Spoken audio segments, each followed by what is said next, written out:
मिनश्शैतानिर्रजीम बिस्मिल्लाहिर्रहमानिर्रहीम वबिल वालिदैनि इहसाना सदक़ल्लाहुल अज़ीम व सदक़ा रसूलुहुन नबियुल करीम व नहनु अला ज़ालिका लमिनश शाहिदीन व शाकिरीन वल्हम्दुलिल्लाहि रब्बिल आलमीन। सुभान हज़रात, आज हज्जन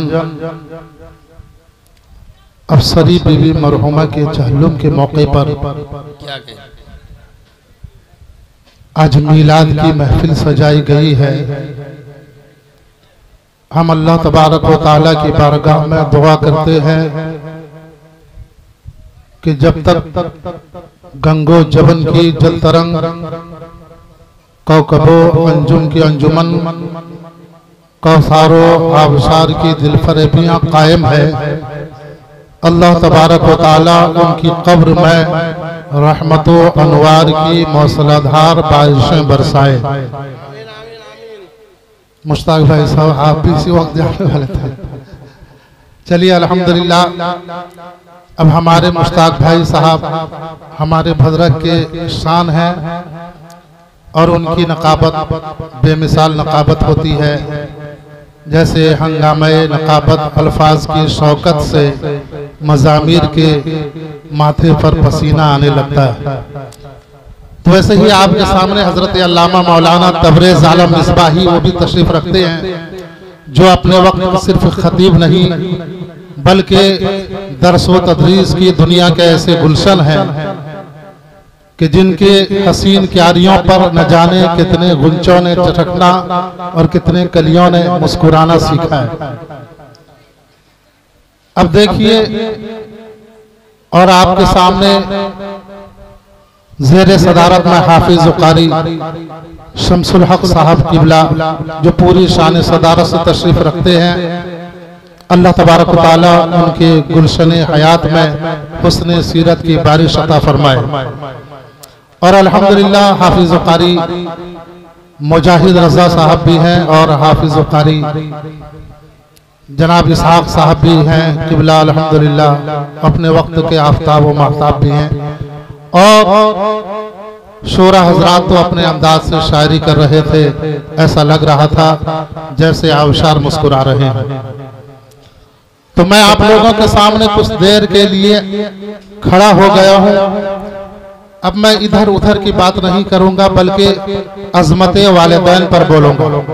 जिस मौजू पर आप यहाँ बैठे हुए हैं अजमते वालिदैन है, और अल्हम्दुलिल्लाह हर बच्चा अपने माँ बाप से मोहब्बत करता है कि नहीं करता?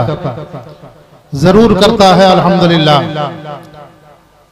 और आइए हम और आप एक मर्तबा मोहब्बत के साथ पहले दरूद पाक पढ़ लें। अल्लाहुम्मा सल्ली अला सय्यदना शफीना हबीबना मौलाना मुहम्मद मादिल जुद वल करम व आलिहि बारिक वसल्लम सल्लु अलैहि सलातु व सलामुन अलैका या रसूलुल्लाह सल्लल्लाहु तआला अलैहि वसल्लम। देखिए, 4 मिसरे देता हूँ और खुशी की बात है कि चहल्लुम के मौके पर मिलाद की महफिल सजी। यही आशिके रसूल का सबूत है कि इश्क़ मुस्तफ़ा दिल में हो तो बाप का चहल्लुम हो तो हम मिलाद रसूल मनाएंगे, और बेटे का अकीका हो तो हम डीजे लाकर नाचेंगे। ऐसा होगा? जो आशिके रसूल होगा बेटे के अकीके में भी वो डीजे नहीं लाएगा बल्कि मिलाद की महफिल सजाएगा। बेटे का खतना हो डीजे लाकर नचवाएगा नहीं बल्कि अपने रसूल का मिलाद मनाएगा। चाहे बेटे की शादी हो, ऐसे मौके पर वो नचवाएगा नहीं, डीजे बजवाएगा नहीं बल्कि अपने रसूल की मिलाद मनाएगा। तो हम मरहुमा अफसरी बीबी और हाजी शेख तबारक मरहूम इनके औलादों को आज हम दुआ दे रहे हैं कि अल्लाह तबारक व तआला उनके इल्म और उम्र में और उनके कारोबार में बरकतें अता फरमाए। बोलिए ना आमीन। पीछे वाले क्यों डंडी मार रहे? अल्हम्दुलिल्लाह अब मैं देख रहा हूँ सिर्फ जैसे उनके औलादों के लिए खास तवज्जो का तालिब रहूंगा, मगर आप लोग सबों के लिए 4 मिसरे दे रहा हूँ। सबके दिल में एक ख्वाहिश है, 4 मिसरे देकर देखता हूँ कि आप लोग किस तरह सुनते हैं। मैं ज्यादा देरी आप लोगों का वक्त नहीं लूंगा, बस 4 मिसरे दे रहा हूँ कि इबादतों का खजीना दिखा के ले आऊं। बोलिए ना सुभान अल्लाह, पीछे वाले बोलिए। अरे आप लोग सुभान अल्लाह बोलेंगे तो आपकी जबान भी पाक हो जाएगी और आपके नामे आमाल में जन्नत में एक दरख्त खड़ा कर दिया जाएगा और उसके साथ आप जो सुभान अल्लाह बोलेंगे मरहुमा की रूह को उसका सवाब पहुंच जाएगा। तो आप लोग घबराते क्यों हैं? बोलिए मोहब्बत के साथ सुभान अल्लाह। इबादतों का खजीना दिखा के ले आऊं, हर बेटे की ख्वाहिश है। इबादतों का खजीना दिखा के ले आऊं, वहां से खुल्द का जीना दिखा के ले आऊं। मेरे करीम तू इतना नवाज दे मुझको, मैं अपनी माँ को मदीना दिखा के ले आऊं। मेरे करीम तू इतना नवाज दे मुझको, मैं अपनी माँ को मदीना दिखा के ले आऊं। एक माँ का बेटा भी उठा है, इसलिए फिर मुझे 4 मिसरे कहना पड़ेगा। आप लोग तैयार रहिए, 4 मिसरे फिर दे रहा हूं। सुनेंगे और 4 मिसरे? पीछे वाले जरा बोलिए सुभान अल्लाह। और मैं 4 मिसरे दे रहा हूं, आप लोग अल्हम्दुलिल्लाह आपका दिल बाग बाग हो जाएगा। और हमारे सुफियान भाई बैठे हुए हैं, अगर शेर अच्छा लगा तो सुभान अल्लाह कहिए, अगर अच्छा न लगे वहीं से पत्थर उठाकर मारिए, मुझे छोड़ के जिसका चाहे सर पटा दीजिए। अब देखिए शेर सुनिए, अब शेर सुनिए कि एक माँ से मोहब्बत करने वाले किस तरीके से, किस अंदाज से माँ से मोहब्बत करते हैं कि मेहनत के वक्त वो कभी उजरत नहीं लेती, मेहनत के वक्त वो कभी उजरत नहीं लेती, दुनिया से कभी हस्बे जरूरत नहीं लेती। ये माँ का जिगर है कि लहू अपना पिलाकर बेटे से कभी दूध की कीमत नहीं लेती। ये माँ का जिगर है कि लहू अपना पिलाकर बेटे से कभी दूध की कीमत नहीं लेती, बेटे से कभी दूध की कीमत नहीं लेती। और 4 मिसरे सुनाऊंगा। अगर मैं मिसरा सुनाता रहूंगा तो मैं तकरीर कब करूंगा, इसलिए बस मैं आप लोगों को सिर्फ और 4 मिसरे सुनाकर मैं अपनी लाइन पर पटरी पर आता हूँ, इसलिए कि वक्त कम है। और हाफिज शमसुल साहब भी जानते हैं कि मेरी तबीयत बहरहाल अलील है। मैं माइक में बोल रहा हूँ, आप लोग सोचेंगे कि बिल्कुल तंदुरुस्त है, कि रब की रहमत वहां नहीं होती, रब की रहमत वहां नहीं होती, माँ की इज्जत जहां नहीं होती। रब की रहमत वहां नहीं होती, माँ की इज्जत जहां नहीं होती। और सबसे बदबख्त है वही बेटा जिसके हिस्से में माँ नहीं होती। सबसे बदबख्त है वही बेटा जिसके हिस्से में माँ नहीं होती। अब देखो, माँ वो माँ है जब माँ बोलती है, जब माँ बोलती है उसके लहजे में जिब्रील बोलता है। बोलिए ना सुभान अल्लाह। जब माँ बोलती है उसके लहजे में जिब्रील बोलता है। और माँ जब बेटे को देखकर मुस्कुराती है, ऐसा लगता है जैसे जन्नत की सारी कलियां खिल उठी है, जैसे जन्नत की सारी कलियां खिल उठी है। आपको मैं अजमते वालिदैन पर बोल रहा हूँ, मैं पट्टी से हटने वाला नहीं हूँ, जहां तक हो सके मैं पट्टी पर रहूंगा। देखो, आदमी तख्तो ताज में बैठने में वो मजा नहीं है जो माँ के कदम में बैठने में मजा है, जो माँ के कदम में बैठने में मजा है। 5 स्टार होटलों में बैठकर खाने में वो मजा नहीं है जो चूल्हे के सामने बैठकर अपनी माँ के हाथ से चपाती खाने में मजा, अपनी अपनी माँ के हाथ से चपाती खाने में मजा है। कोई बेटा इंजीनियर बन जाता है, कोई बेटा डॉक्टर बन जाता है, कोई बेटा मुफ्ती बन जाता है, मगर मुफ्ती कहने में वो मजा नहीं है, इंजीनियर साहब कहने में वो मजा नहीं है, वकील साहब कहने में वो मजा नहीं है। माँ जब अपने बेटे को बबलू कह देती है जितना मजा है, माँ जब बेटे को बबलू कहते जो मजा है। मगर आज हमारे नौजवान, हम मना नहीं करते कि हम अपने पीर से मोहब्बत करें, बेतहाशा मोहब्बत करें, मगर जब बाप माँ राजी नहीं है तो पीर भी राजी नहीं है। याद रखो, कल भी माँ रो रही थी, आज भी माँ रो रही है। कल भी बाप रो रहा था, आज भी बाप रो रहा है। पूछो कि क्यों रो रही हो, आज क्यों रही हो, क्यों रो रही हो? तो माँ कह रही है मेरा बेटा खाना नहीं खा रहा इसलिए मैं रो रही हूँ। मगर आज उसी माँ से पूछो कि फिर आज क्यों रो रही है, का मेरा बेटा खाना नहीं देता है इसलिए रो रही है। हक बात है कि नहीं भाई? कल जब बच्चा छोटा था, खाता नहीं था, माँ रो रही थी कि बेटे खा ले, माँ रो रही। मगर आज बच्चा जवान हो गया है, माँ बूढ़ी हो गई, कल भी रोती थी, आज भी रो रही है।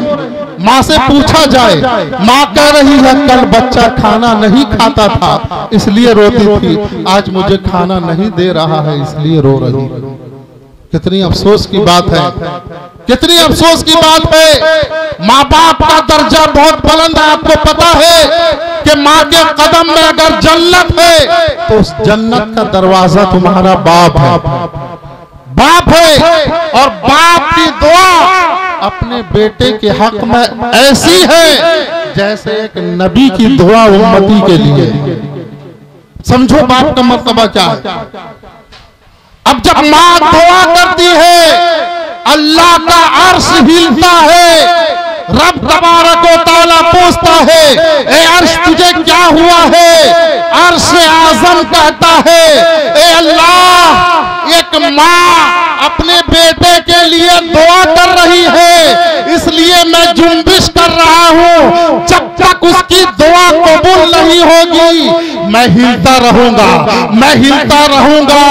कुदरत की तरफ से आवाज आती है ए अर्श आज़म, तूने बाद में हिलना शुरू किया है, मैंने उससे पहले उसकी दुआ कबूल कर ली, उससे पहले मैंने दुआ कबूल कर ली। ये माँ का मर्तबा है। तो आज हम नौजवान सिर्फ हो हा करने से जलसे में काम नहीं चलेगा, कुछ लेकर जाना पड़ेगा, कुछ लेकर जाना पड़ेगा। सिर्फ हंगामे का नाम जलसा नहीं है। आप आए हैं तो कुछ लेकर जाइए, लेकर जाइए। अल्लाह के नबी फरमाते हैं कि जो बेटा अपने माँ बाप को राजी करके सो जाता है, जो बेटा अपने माँ बाप को राजी करके सो जाता है, अल्लाह उससे राजी हो जाता है। पीछे वाले बोलो और जोर से बोलिए सुभान अल्लाह।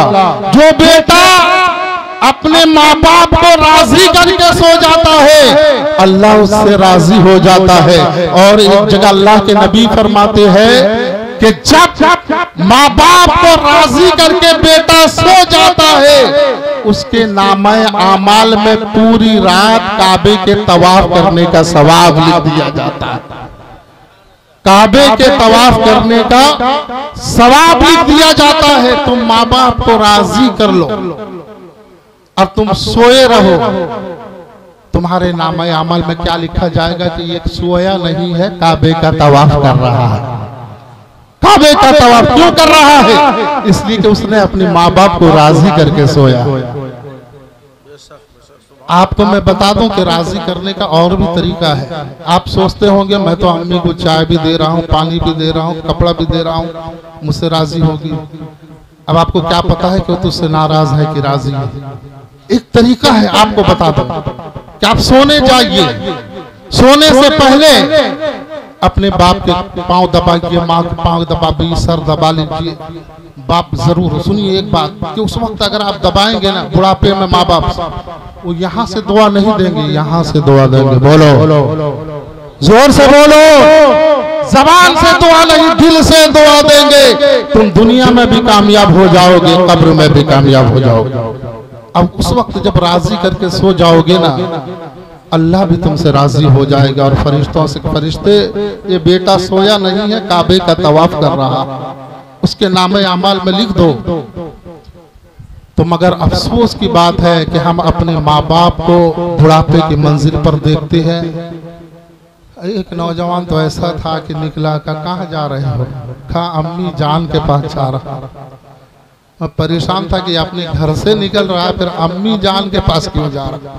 मैंने कहा तेरी अम्मी कहाँ है? कहा अम्मा तो घर में है, मैं अम्मी जान के पास जा रहा। अम्मा घर में है, अम्मी जान के, अम्मी जान कौन है? कहा जानते नहीं, ससुर घर को जा रहा हूँ। अच्छा, ये अम्मी जान के पास जा रहा है। मैं बहुत देर के बाद सोच सोच कर समझा कि अम्मी जान ये अम्मा क्यों है। तब समझा कि हाँ वो जान की अम्मा है, तब समझा कि वो जान की अम्मा है। आपको कुछ यहाँ से लेकर जाना पड़ेगा, नौजवानों खास करके। आप जाते हो अजमेर शरीफ, बगदाद शरीफ, कालियर शरीफ, कहाँ कहाँ जाते हो, आके बहुत डींग मारते हो कि मैं वहाँ 1000 रुपए की चादर चढ़ा कर आया हूँ, 5000 की चादर चढ़ा कर आया हूँ। मना नहीं करता हूँ कि तुम मत चढ़ाओ, मगर तुम कभी अपने घर में भी देख लो, तेरी माँ एक प्याले चाय के लिए तरस रही है, तू जाकर ख्वाजा को राजी करने चला। तेरा बाप दवे के लिए तरस रहा है, तू चला है कलियर वाले को राजी करने के लिए। क्या वह राजी हो जाएंगे? क्या वह राजी हो जाएंगे? जब तक माँ बाप राजी नहीं है, न कलियर वाला राजी है, न रसूल पाक राजी है, न रब तुमसे राजी। इसलिए माँ बाप को राजी करो।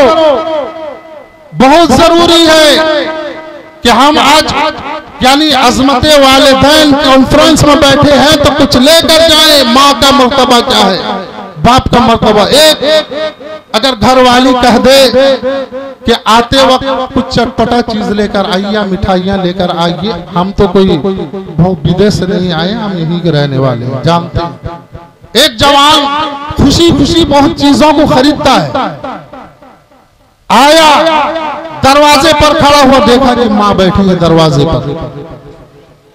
अब सोचने लगा कि अगर लेकर जाऊं तो मेरी माँ देख लेगी, उसे छुपा लेता है, छुपा कर अंदर जाता है, बीवी बच्चों में बांट देता है।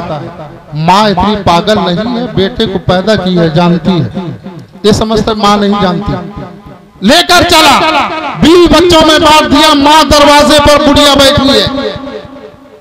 मर कितनी वही माँ है जो अगर पड़ोसन में कोई श्रीनी मिले ना, कोई अगर जाकर उसी बुढ़िया को दे दे के लिए गौसपा का फातिया हुआ था, माँ लेकर खाएगी नहीं। मेरा बच्चा खेलने गया है, छुपा के रख दो, आएगा तो उसे खिलाऊंगा। वही बेटा है छुपा कर रख देती थी, जिसके लिए खुद नहीं खाती थी। आज वही बेटा माँ के लिए छुपा के भाग रहा है अंदर। माँ सब देख रही है। अगर तुम्हें अपनी आक़िबत को संवारना है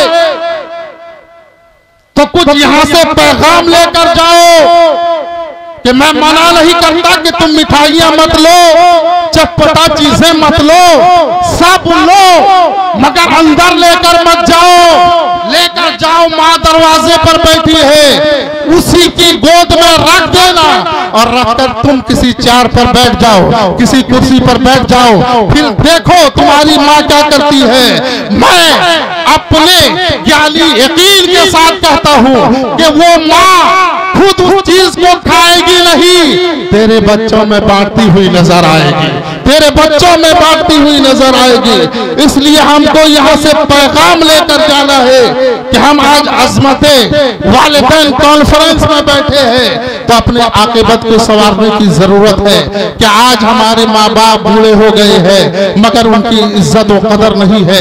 मगर याद करो, हम जिस वली को मानते हैं हजरत बायजीद बुस्तामी रहमतुल्लाह अलैह है, जो बचपन से वली है मगर उनकी ख्वाहिश होती है कि मैं एक और मकाम हासिल करूं, यानी वलायत की बहुत सारी मंजिलें होती है। और हजरत बायजीद बुस्तामी चाहते थे कि एक मैं और मकाम हासिल करूं, यानी जो मकामे हुजूरी है मैं उसे हासिल करूं। इसलिए वो मकामे हुजूरी उसको कहते हैं जो दिल की आंखों से हमेशा रब का दीदार किया करते हैं, जो दिल की आंखों से हमेशा रब का दीदार किया करते हैं। बायजीद बुस्तामी इबादत पर इबादत, रियाजत पर रियाजत करते करते जब थक गए, उन्हें वो मकाम नहीं मिला, माँ के पास गए कि अम्मी जान आपसे इजाजत लेने चाहता हूँ। कहा क्या चाहते हो? कहा अम्मी जान मैं इजाजत लेना चाहता हूँ, आप इजाजत दीजिए, मैं जंगल में जाकर इबादत करूंगा, इसलिए कि मुझे मकामे हुजूरी चाहिए। तो माँ कहती है अगर बेटे तुम कहते हो रब तुम्हें जंगल में मिल जाएगा, तुम्हें वो मकाम जंगल में मिल जाएगा, तो मैं तुम्हें इजाजत देती हूँ। हजरत बायजीद बुस्तामी जंगल को निकल गए। इस जंगल में इबादत कर रहे हैं, कभी उस जंगल में इबादत कर रहे हैं, कभी उस जंगल में इबादत कर रहे हैं, कभी उस पहाड़ पर इबादत कर रहे हैं। खाना पाना नहीं बल्कि सिर्फ दरख्त के पत्ते खाते हैं, पानी पीते हैं, और यानी सहरी और अफ्तारी पत्ते और पानी से अल्लाह की इबादत में लगे हुए हैं। इबादत करते करते 40 साल गुजर गए। अरे एक दिन जंगल बदल रहे थे, एक दिन जंगल बदल रहे थे, तो रास्ते में उन्हें ख्याल नहीं आया कि मैं किधर जा रहा हूं। और जब आकर रात के वक्त पहुंचे तो देखते हैं तो ये तो कोई देखी हुई जगह है। फिर ख्याल आया कि ये तो मेरी बस्ती है, ये तो बुस्ताम है। का मैं तो अपनी जगह को आ गया। जब अपनी जगह को आ गया हूं, चलो मैं अपनी माँ से मुलाकात कर लेता हूँ। 40 साल के बाद आया हूँ, चलो माँ से मुलाकात कर लेता हूँ। फिर सोचते हैं कि 40 साल के बाद आया हूँ, मेरी माँ का शायद इंतकाल हो गया होगा, चलो मैं जंगल को जाता हूँ। फिर सोचे कि नहीं, जब आ गया हूँ तो जाकर देख लूं, अगर मेरी माँ सलामत है तो मुलाकात कर लूंगा, अगर इंतकाल हो गया होगा कब्र में जाकर फातिहा पढ़ के फिर मैं जंगल को चला जाऊंगा। इसलिए हजरत बायजीद बुस्तामी जब अपने दरवाजे के पास जाते हैं, देखते हैं कि वो झोपड़ी सलामत है। कहा मेरी माँ जिंदा है, इसलिए कि झोपड़ी सलामत है। अब दरवाजे पर दस्तक देने वाले थे, रात का वक्त है, सोचे कि मेरी माँ इबादत करके सोई होगी, इसलिए मैं अगर उठा दूं, जगा दूं तो कहीं बेअदबी ना हो जाए, कहीं बेअदबी ना हो जाए। इसलिए बैठ गए इंतजार में कि मेरी माँ जब नमाज के लिए उठेंगी तो मैं दरवाजे पर दस्तक दूंगा। अब सोच रहे थे कि मेरी माँ मुझे देखकर पहचान पाएगी कि नहीं, इसलिए कि मैं 40 साल से घर छोड़कर चला गया हूँ। मगर देखो बायजीद बुस्तामी बैठे हुए हैं, पानी गिरने की आवाज आती है, चलने फिरने की आवाज आती है। अब हजरत बायजीद बुस्तामी समझ गए कि मेरी माँ जाग गई है, मेरी माँ वुजू कर रही है।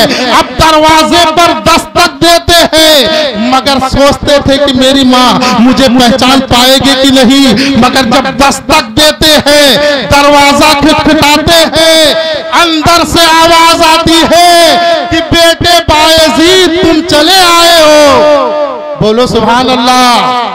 देखो माँ कैसे समझ रही है, इसलिए कि उन्हें पता है कि जो दस्तक देने वाला कोई और नहीं है, मेरा बेटा बायजीद है, मेरा बेटा बायजीद है। दस्तक देने वाला कोई और नहीं है, दस्तक देने का अंदाज तो यही है। इसलिए कि 40 साल पहले जो बेटा दस्तक देता था, उस दस्तक की आवाज को माँ अभी तक याद रखी है। उस दस्तक की आवाज को आज भी माँ याद रखी है कि ये किसी और के दस्तक देने का अंदाज नहीं है, ये मेरे बेटे बायजीद के दस्तक देने का अंदाज है। माँ ने कहा बेटे बायजीद तुम चले आए हो। दरवाजा खोल देती है, सामने बायजीद खड़े हैं। कहा बेटे ये क्या हाल है, बाल लंबे लंबे हो गए हैं, दाढ़ी यानी गर्दो गुबार से भरे हुए हैं, कपड़े फटे पुराने हैं। कहा बेटे ये क्या हाल बना लिए हो। कहा अम्मी जान मैं जंगल जंगल पहाड़ पहाड़ पर घूमता रहा, सिर्फ पानी से इफ्तारी करता रहा, पत्ते खाकर रोजे खोलता रहा और अल्लाह की इबादत करता रहा। तो बेटे से माँ पूछती है ए मेरे बेटे तुम 40 साल तक जंगल में अल्लाह की इबादत करते रहे ताकि तुम्हें मकामे हुजूरी मिल जाए। बताओ बेटे, क्या तुम्हें वो मकाम मिल गया? क्या तुम्हें वो दर्जा मिल गया? क्या तुम्हें वो बुलंदी मिल गई? क्या तुम्हें मकामे हुजूरी मिल गई? तो उन्होंने कहा, ऐ अम्मी जान, मैं 40 साल तक जंगलों पर मकामे हुजूरी के लिए इबादत करता रहा। गर्दन देख लीजिए, पत्ते खाकर मेरे गर्दन हरे हो गए हैं, मगर ऐ अम्मी जान, मुझे वो मकाम नहीं मिला, मुझे वो मर्तबा नहीं मिला। माँ की ममता तड़प गई, माँ की हाथ उठ गई, ए अल्लाह, मेरा बेटा 40 साल तक तेरी इबादत करता रहा ताकि उसे मकामे हुजूरी मिल जाए। ए अल्लाह, तू उसे मकामे हुजूरी अता कर दे। माँ के इस 2 जुमले ले हजरत बायजीद बुस्तामी फरमाते हैं, मुझे रब्बे काबा की कसम, जैसे ही मेरी माँ ने दुआ की, सारे पर्दे हट गए और मुझे मकामे हुजूरी मिल गई, मुझे मकामे हुजूरी मिल गई। मैं माँ के कदम में गिर गया और मैं कहा, अम्मी जान, मैं तो दीवाना था जो 40 साल तक जंगलों पर अल्लाह को खोज रहा था, वो तो यहीं पर मिल जा रहा है, वो तो यहीं पर मिल गया है। अरे मुझे वो तो मकाम मिल गया है, वो मर्तबा मिल गया है। तो कहने का मकसद ये है कि माँ की दुआ का असर ये है कि देखो, जो बेटा 40 साल तक यानी जंगलों पर घूमते रहे मकामे हुजूरी के लिए, मगर उन्हें वो मकाम नहीं मिलता है, मगर माँ जब दुआ के लिए हाथ उठा देती है, माँ जब दुआ के लिए हाथ उठा देती है, तो अल्लाह तबारक व तआला माँ की दुआ को कबूल कर लेता है और उन्हें वो मकाम मिल जाता है, वो मकामे हुजूरी मिल जाती है। कहने का मकसद ये है कि माँ की दुआ में वो असर है। मगर मेरे दोस्तों, हमको चाहिए कि हम अज़मते वालिदैन कॉन्फ्रेंस में बैठे हैं तो यहाँ से हम सबक लेकर जाएं, यहाँ से कुछ दर्स लेकर जाएं, यहाँ से कुछ इबरत लेकर जाएं, इसलिए कि एक दिन मौत का मजा चखना है। आप देख रहे हैं कि जिनके चहल्लुम में हम बैठे हुए हैं, एक दिन हमारे चहल्लुम में भी लोग बैठे। हमको मरना है कि नहीं मरना है? एक दिन हमको भी मौत का मजा चखना है। जैसे आज मरहुमा के चहल्लुम में बैठे हुए हैं, कल हमें भी मौत का मजा चखना है। मगर याद रखो, मरने वालों, मर तो जा रहे हो, मगर हम जो मरते हैं हम मिट नहीं रहे हैं, हम खत्म नहीं हो रहे हैं, हम सिर्फ इंतकाल करते हैं, हम सिर्फ इंतकाल करते हैं। आप ख्याल रखिए कि मौत का मतलब ये नहीं कि मिट जाना, नेस्त नाबूद हो जाना, खत्म हो जाना, ये बदअकीदा लोगों का ख्याल है। मगर सुनो, हमें जो मौत आती है हम सिर्फ इंतकाल कर जाते हैं, एक जगह से दूसरी जगह को चले जाते हैं, एक जगह से दूसरी जगह को आबाद कर देते हैं। आप अगर समझना चाहेंगे इस तरह भी समझ सकते हैं। देखो, आप दुनिया में हैं, इससे पहले आप माँ के पेट में थे, इससे पहले आप कहाँ थे? बाप के पुष्ट पर थे, उससे पहले आलमे अरवा में थे। मतलब यह है कि रब तबारक व तआला आलमे अरवा में रहे। रब जब तक चाहा तुम आलमे अरवा में रहे, फिर रब का हुक्म हुआ कि तुम जगह बदल दो, तो फिर तुम जगह बदल के माँ के पेट में आते हो। कोई 9 महीना रहा, कोई 10 महीना रहा, फिर रब चाहा जगह बदल दो, फिर तुम दुनिया में आते हो। यहाँ कोई 10 साल रहा, 20 साल रहा, 50 साल रहा, 100 साल रहा, रब जब तक चाहा तुम रहे। फिर रब ने फरमाया जगह बदल दो, फिर हम कब्र पर चले गए, कब्र में रहे 10 साल, 20 साल, 50 साल, जब तक रब चाहा हम कब्र पर रहे। फिर रब का हुक्म होता है जगह बदल दो, हम कब्र से उठते हैं, मैदान महशर में चले जाते हैं। फिर मैदान महशर में जब तक रब चाहता है हम वहां रहते हैं। फिर हुक्म होता है जगह बदल दो, हम मैदान महशर से जन्नत में चले जाते हैं, जन्नत में चले जाते हैं। इसलिए हम मिटते नहीं हैं, हम खत्म होते नहीं हैं, सिर्फ हम जगह बदलते हैं। इसलिए मेरे दोस्तों, हम मरेंगे मगर आशिके रसूल होकर मरेंगे। हम मरेंगे तो मुस्तफा जाने रहमत सल्लल्लाहु अलैहि वसल्लम से मोहब्बत करते हुए मरेंगे।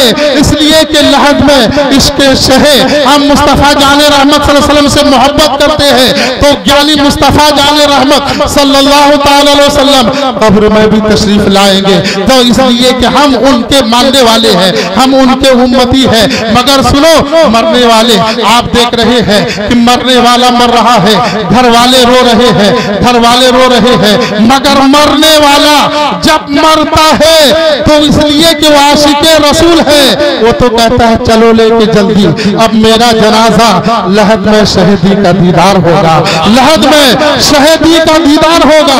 अब जा रहा है वो आशिके रसूल जा रहा है, इसलिए कि उसकी किस्मत की मेराज है। दुनिया में रहा तो अपने दोस्तों से मुलाकात किया, अपने पड़ोसियों से मुलाकात किया, अपने रिश्तेदारों से मुलाकात किया, मगर जब कब्र पहुंचा फरिश्तों से भी मुलाकात हो गई और आमिना के लाल से भी मुलाकात हो गई, फरिश्तों से भी मुलाकात हो गई, आमिना के लाल से भी मुलाकात हो गई। इसलिए आप एक अकीदा बनाइए कि हम डीजे और नाच गाने नहीं करेंगे, बल्कि हम आशिके रसूल हैं। चाहे वो खतना की महफिल हो, चाहे वो अकीका की महफिल हो, हर जगह हम मिलादे रसूल मनाएंगे, मिलादे मुस्तफ़ा मनाएंगे। इसलिए मरने वाला मर रहा है।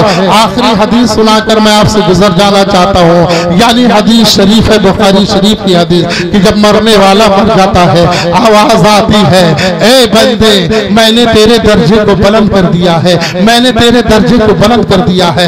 अब वो मुर्दा पूछता है परवरदिगार आलम तूने मुझे किस बिना पर तूने मेरे दर्जे को बुलंद कर दिया है। आवाज आती है, ए मेरे बंदे तेरी नमाज की बुनियाद पर मैंने तेरे दर्जे को बुलंद नहीं किया है, तेरे रोजे की बुनियाद पर मैंने तेरे दर्जे को बुलंद नहीं किया है, तेरे हज की बुनियाद पर मैंने तेरे दर्जे को बुलंद नहीं किया है, तेरे ज़कात की बुनियाद पर मैंने तेरे दर्जे को बुलंद नहीं किया है, तेरे आमाल साले की बुनियाद पर मैंने तेरे दर्जे को बुलंद नहीं किया है। तब मुर्दा पूछेगा, ए अल्लाह फिर तूने मेरे दर्जे को कैसे बुलंद किया? तब अल्लाह फरमाएगा कि तेरा बेटा वहां मेरे रसूल का मिलाद मना रहा है, यहाँ तेरा दर्जा बुलंद हो रहा है, यहाँ तेरा दर्जा बुलंद हो रहा है। तो ये अल्लाह का करम है कि आज मरहूमा के बेटों ने अपने नबी का मिलाद मनाया है, ताकि अपने माँ बाप के दर्जे बुलंद होते जाए, माँ बाप के दर्जे बुलंद होते जाए।